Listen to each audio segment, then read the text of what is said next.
6'6". Special guest in the building, as always. You know what the fuck we do. Always bring you the hottest, dopest new artists. So shout out to Malachiae Warren in the building. Malachiae, what up, brother? What's poppin', big dog? You good? Hold on, my bad, man. I ain't even have you on. You good now? We good. There you go. That's what I'm talking about. What's poppin', big dog? Everything's great, man. Everything's great. So first of all, what's good, man? You a long way from home. You all the way up here from the A? Yeah, man. I'm from Atlanta, Georgia, man. We had to come kick with y'all, you know.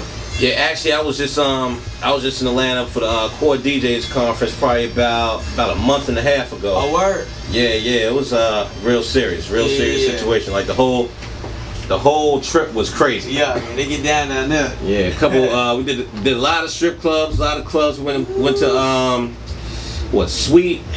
What was the name of that strip club? I cannot think of it. Pinups. Pinups, gotcha. Yeah, you know, man. We got the best strip clubs in Atlanta, so. Yeah, man. Like we did Magic City last time I was there, but Pinups, like I wasn't expecting much. Yeah. That shit was crazy. I don't know because that was same weekend's birthday bash. Okay. So I don't know if that was just because they had birthday bash weekend, but they had like fucking 50 bitches walking around that bitch. Did you go to birthday bash? Nah, I didn't actually go to the actual show for birthday bash because we had so much shit going on with the conference. Yeah. But I mean the city was just crazy though. That's Atlanta for you. Yeah, all the parties, and I know that's like a regular thing. Period. So you know, for the people that aren't familiar with you, you just signed a situation with Motown. I just signed a situation with Motown about 2 weeks ago, man. So you know, God is good. We just in grind mode right now, trying to put a face to the name and get my music out there. So. Well, congrats on that. But thank you, brother. But for the people that aren't familiar, let me just give them like you worked with Future. You worked with the legendary Dallas Austin. No, I haven't. That's my. Oh, you haven't worked with? That's my producer, Jasper Cameron. Oh, that's your producer. Yeah, he worked with all them, but we work together. We own our own production company called Love Life. So okay, we write songs together and stuff like that. So. Okay, so but you are a songwriter. Absolutely, songwriter, producer, everything. Okay, well I must have misread the information. My bad. It's all good. It's all but good. all right, so who have you worked with so far on the songwriting tip?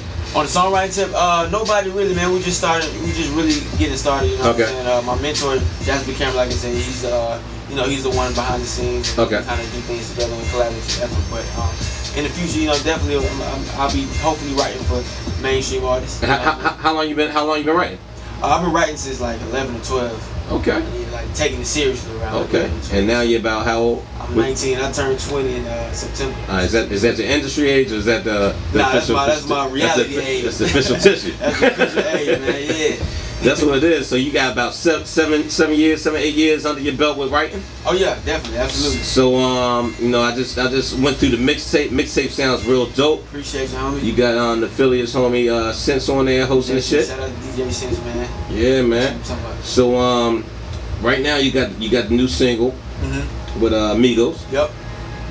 Thank Yo Momma. Thank Yo Momma, man. Talk to us about this record. Thank Yo Momma featuring Migos, man. It's really like a club joint, you know, a fun record. Alright. It's basically paying homage to your mother for blessing her with her beauty, or whatever you want to call it. For her beauty or her body? Both. How about that? The inside or the outside? So Thank Yo Momma for your ass. But you already know we get that, but you know it's just a fun record, man. You know it's gonna make you want to turn up, and if your mama want to dance too, she can do that. So that's like more of a mid-tempo. Yes. Now you've been writing for a minute now. So what are your favorite records to write? You like writing the slow joints, the mid-tempos, the up-tempos? My favorite records to write would have to be the slow joints, because it just gives more feeling, you know what I'm saying? People can feel that more. And those come more from experience. All my songs come from experience, but that, you know what I'm saying, those kind of a little bit more in depth to what I'm going through at the time or at the moment. So at what point did you decide that you want to transition from being a writer to being a full-fledged artist? Really it just kind of happened, you know what I'm saying? I was just writing, and some of the songs was like, man, he's dope.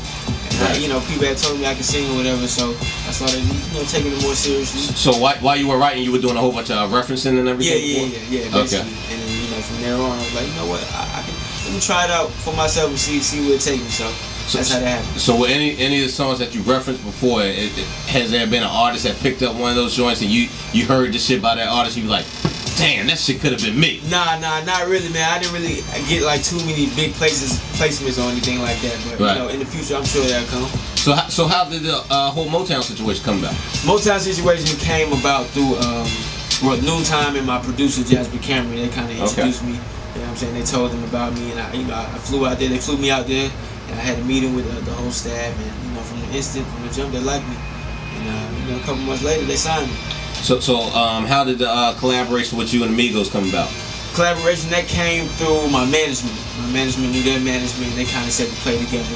Right. We just shot the video like last week, so they came through. The boys showing love. Shout out to the Migos for showing love. The video to Thank Yo Momma will be out in probably like 2 weeks or so. 2 weeks. So did you shoot that in ATL? Or? We shot in Atlanta. Yeah, we got a dope scene too. We shot it in front of Cascade, skating, popping skating. Yeah. No strip club in there though. No strip. Damn. I know you was waiting for that.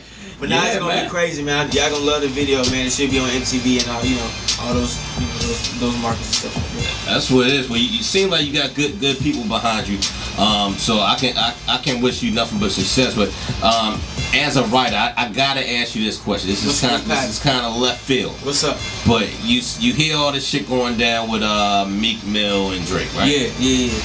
And what Meek was mad that Drake had somebody else write his verse. Yeah. What's your opinion on rappers having their songs written by other artists? You know, when you at that level, man, sometimes it comes to a point where you need help from somebody. You know what I'm saying? And not to say all the time that you just hand it over and they gotta write everything, but everybody needs help. Everybody needs that right hand man or whoever to just give them a little bit of. But why you think that is? Because like I tell people all the time, when Drake started, you can't tell me he ain't write down his own shit. Yeah. So we all know that he wasn't using ghostwriters the whole time. Mm-hmm. But do you think that an artist gets a block at a certain point in their career, or? Definitely, you definitely get writer's block, but at the same time, being on that status, it's hard to do everything by yourself. You know what I'm saying? Right. And the people around you, if they're close enough to you to know what you're going through and your experiences and stuff like that, I say, why not have a helping hand? Right. You know what I'm saying? If you communicating with them what you're going through at the time, and they give you advice, they kind of know you as a person, so they can kind of sit there and help you go through some stuff, right? So I don't think it's a big issue to me. And that's why I'm about to say I don't think it's a big issue, because the NWA Straight Outta Compton movie just came out, and the legendary NWA Ice Cube wrote a lot of their lyrics. You saw it? Yes. It was dope, huh? Crazy. Man, I got to see that. But the legendary Ice Cube wrote a lot of lyrics for the members of NWA. Yeah. Dr. Dre to this day has other people writing his lyrics. Yeah. And these are legendary acts, and it was never really an issue until recent people were really making a big. I mean, Diddy, but nobody really cares because it's Diddy. But people write all his shit. Yeah, for sure. Lil' Kim, Biggie wrote all her shit. Yeah, for sure. So I agree with you. Like, I don't see why it's a big difference, and I think it's kind of like a double-edged sword between hip hop and R&B. Yeah. Because Brian McKnight went through his whole career before he really popped off writing, even after he popped off writing for Babyface, and the major names go on and on. Yeah. But nobody questions these other artists that they're writing for. Yeah. So I just think it's two different lanes. You know what I'm saying? But it's kind of more of an ego and a pride thing when it comes to rappers. You know what I'm saying? Oh yeah, man, I write my own stuff. Yeah. You know what I'm saying? Exactly. Yeah. Exactly. And my thing is one thing if y'all battling or something, another nigga rap this. Yeah, see, R&B singers, we don't battle. We not finna do that shit. Well, I don't know. It's been a lot of R&B beef out here these days. But it ain't really beef. You feel me? It's just, it ain't really beef for real. It's just whatever. So as far as your music thus far, have you begun to reach out to anybody that you want to work with? Not really, man. I'm really just kind of focusing on myself right now. And once I get to a certain level, then that's when I start doing things of that nature. Right now, we in grind mode. We trying to make sure we put all the effort into what we got going on right now, and then we'll branch out into other things. So who did you come up listening to, or being like I wanna fucking be like this dude. Yeah. Well, you know, I'm an old head at heart, so I came up listening to Jodeci and Brian McKnight, like you said, Boyz II Men, Luther Vandross, all that stuff. So. But you know, I like the modern day too. Chris Brown, Trey, you know, August, all them, Ty Dolla $ign, you know. All right. So you well rounded. Yeah, well rounded. Yep, absolutely. Shit. You know what? I don't understand. It's like a big time gap between R&B artists coming up and hip hop artists coming up. Like a lot of hip hop artists coming up don't really know the history and don't, like you mentioned Jodeci and you know a lot of the strong '90s groups. But some of these hip hop artists, you ask them about the '90s rap artists, they like, who? What? Yeah, for real. It's crazy. You gotta know your history, man. Especially if you gonna be in this, man. You gotta know who, you know, who helped the game get to where it's at. Right. And those are those people who, you know. So. If you had your dream to work with any artist, like give me 3 artists you would love to work with. Love to work with Michael Jackson if he was still alive. R.I.P. Definitely Chris Brown. Okay. Let me see. And Brian McKnight. Okay. Wow. I would actually have Brian McKnight write a song for me. Right. And I seen that. But as far as like collab with them, give me one more. Collab. One more. Let me see. It could be a rapper too. Drake. You want the singing Drake or you want the rapping Drake? I want the rapping Drake. You don't want Quentin Miller to write his shit? Hell nah, I want the rapping Drake. Nah, fuck with you. Yeah. That's good shit. So you do the vocal shit, man. So anytime you step in 66 Raw Studios, you gotta get the world a taste of what you do, man. Put me on blast. Yeah, man. Alright. Yeah, so we gonna let this track ride out and we're gonna let you go. Don't you wanna ride with a young G? Just putting on for my city. I am what you need tonight. Come on, let's ride out tonight. Do 100 on the dash, we swerving, maybe speeding. Yeah. When they get all in it tonight is what you need. And yeah. Okay. Okay. I gotta sing a little bit of song for you, dog. Yeah, so those are his vocals that you hear on the tracks for people. It's all real over here.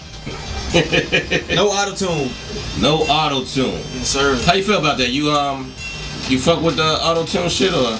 I mean, you know, these days it's in right now, so it's cool, you know what I'm saying? Everybody has used a little bit of auto-tune, so it's what's in right now, so I accept it. I ain't gonna knock it. Yeah, you know, certain people get away with it, you know. Yeah. Zapp and Roger got away with it. Teddy Riley got away with it. T-Pain got away with it. All of them. I think it should stop right there. Personally.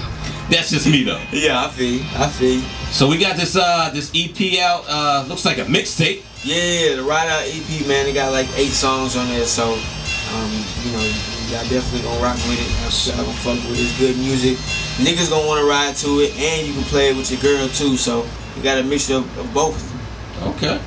So what's your favorite joint on this? My favorite joint on the EP is the TYB joint. Okay. It's like a club joint. What's TYB stand for?